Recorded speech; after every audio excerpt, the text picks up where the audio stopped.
সরকারি চাকরিতে নিয়োগের ক্ষেত্রে কোটা পুনর্বহাল সংক্রান্ত হাইকোর্টের রায় সামগ্রিকভাবে বাতিল করে দেশের সর্বোচ্চ আদালতের রায় প্রদান। রায়ে বলা হয়, কোটা প্রথা হিসেবে মেধাভিত্তিক ৯৩%, মুক্তিযোদ্ধা, শহীদ মুক্তিযোদ্ধা ও বীরাঙ্গনার সন্তানদের জন্য ৫%, ক্ষুদ্র নৃগোষ্ঠী ১% এবং প্রতিবন্ধী ও তৃতীয় লিঙ্গের জন্য ১% নির্ধারণ করা হল। তবে নির্ধারিত কোটায় যোগ্য প্রার্থী না পাওয়া গেলে সংশ্লিষ্ট কোটার শূন্য পদগুলো সাধারণ মেধা তালিকা থেকে পূরণ করতে হবে।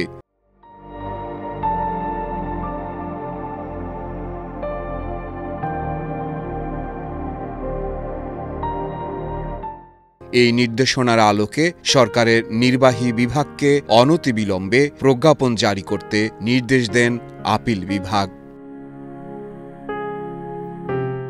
প্রধান বিচারপতি ওবায়দুল হাসানের নেতৃত্বাধীন ৭ সদস্যের আপিল বিভাগের পূর্ণাঙ্গ বেঞ্চ সর্বসম্মতিতে এ রায় দেন।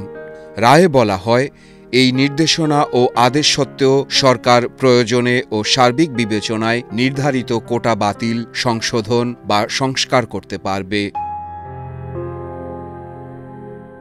এদিকে কোটা সংস্কার আন্দোলনকে কেন্দ্র করে দেশজুড়ে চলমান সহিংসতায় ২১ জুলাই রোববার পর্যন্ত ১৭৪ জনের মৃত্যুর খবর পাওয়া গেছে।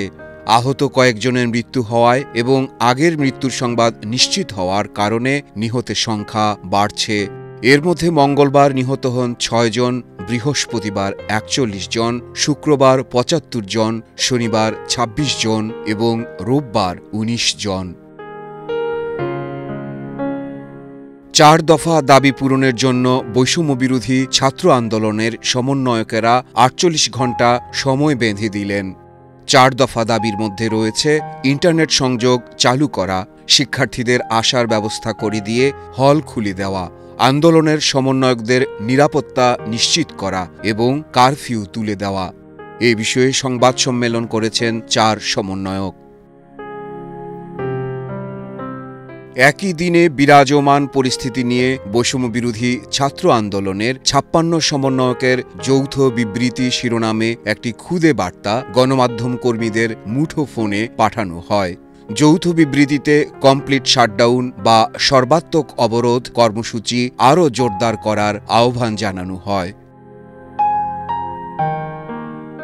বিবৃতিতে বলা হয়, শুধু আদালতের রায়ের মাধ্যমে হত্যার দায় এড়াতে পারে না সরকার। কোটা সংস্কার আন্দোলনকে কেন্দ্র করে সরকার সাধারণ শিক্ষার্থীদের ওপর নির্যাতন চালিয়ে যাচ্ছে। বিবৃতিতে ৩ শতাধিক ছাত্র জনতাকে হত্যা করার অভিযোগও করা হয়। এছাড়া বিবৃতিতে বলা হয়, বৈষম্যবিরোধী ছাত্র আন্দোলনের প্রথম সারির কয়েকজন সমন্বয়ককে পুলিশি হেফাজতে নিয়ে মনগড়া বক্তব্য আদায়ের চেষ্টা করে ব্যর্থ হয়েছে সরকার।